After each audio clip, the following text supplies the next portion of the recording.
Kurt Jackson, contemporary artist living and working in West Cornwall.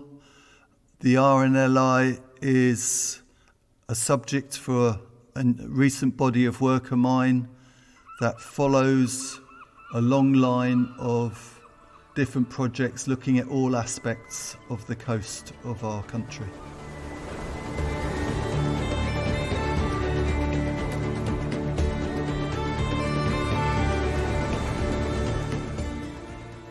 This exhibition that we're holding down here in West Cornwall, which we've called RNLI Cornwall, is a collection of some 70 plus paintings, mixed media pieces of work. I'm a contemporary artist living in the far west of Cornwall.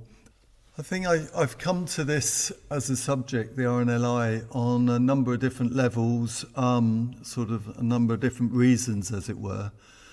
I suppose primarily I live in a coastal community, quite remote community. I've worked and lived in this place for most of my life. I paint the sea, as in I actively engage with the sea to make my work. I see and witness the seas, the ocean, in all states, moods. As a result, I respect the sea, both the scale, the power, the danger, as well as the sort of attraction and the beauty of it. But also, as a person who's spent so many years down here, I've of course got memories of situations and events that I've seen.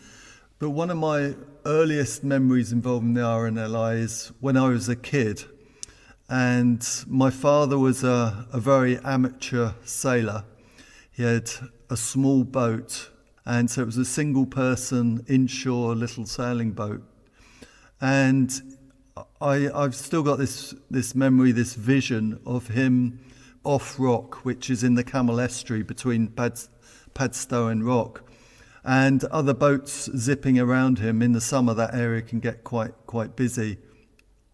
And then suddenly seeing him waving to me on the shore with both arms up in the air, and I just thought he was having fun and wanted to share his moment with me, and I waved back and gave him the thumbs up. I was only about 9 or 10, I should think.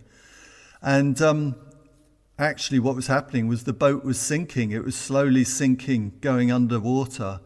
Of course, he was waving to me, asking for help, as it were. But it seemed at the time, within minutes, a lifeboat was there and was pulling him out and then towing him to the shore.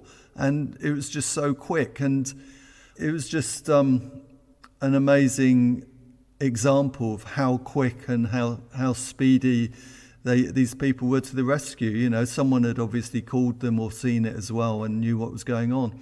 So I guess that's one of my earliest memories. But as a person who paints the sea, it is just such an amazing subject. We're talking all levels. We're talking about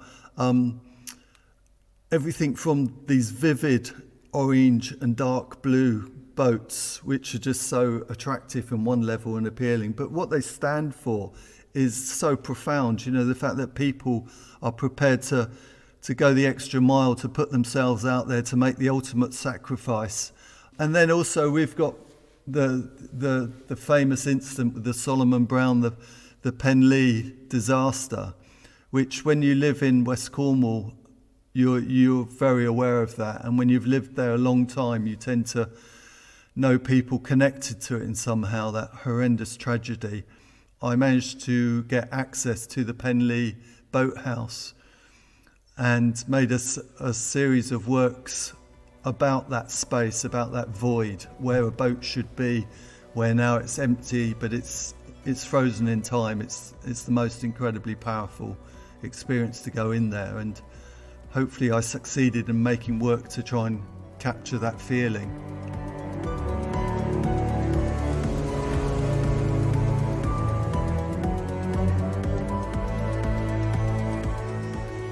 There was some trepidation, both for how I was going to respond and how I was going to feel. I'm quite an emotional person at times, but also as to whether I could actually pull it off in terms of painting, whether I could succeed. I was setting myself a challenge. Once you step into that space and you see it frozen in time, nothing really has changed. There's even the crew's old oilskins hanging from the hooks still.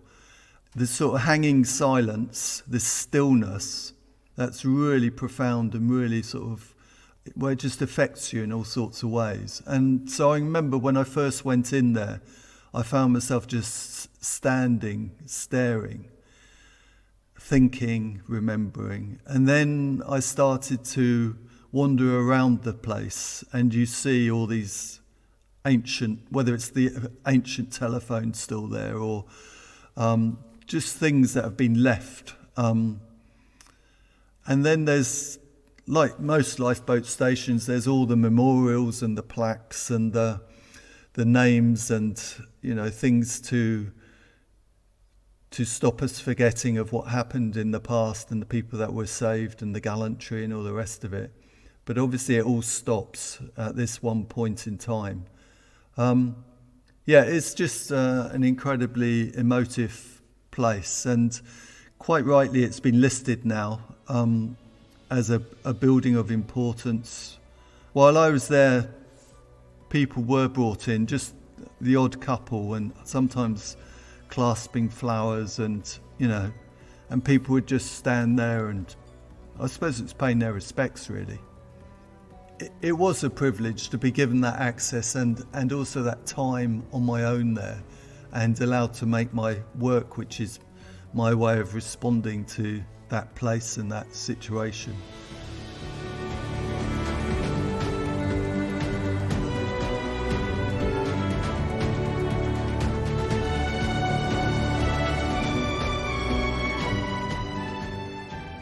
Hello, this is Ruth Jones.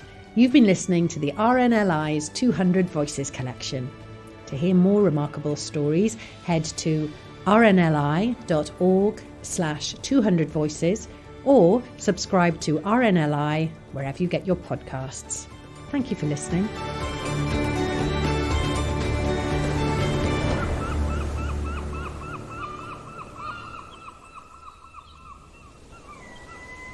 "200 Voices" is an adventurous audio limited production for the RNLI.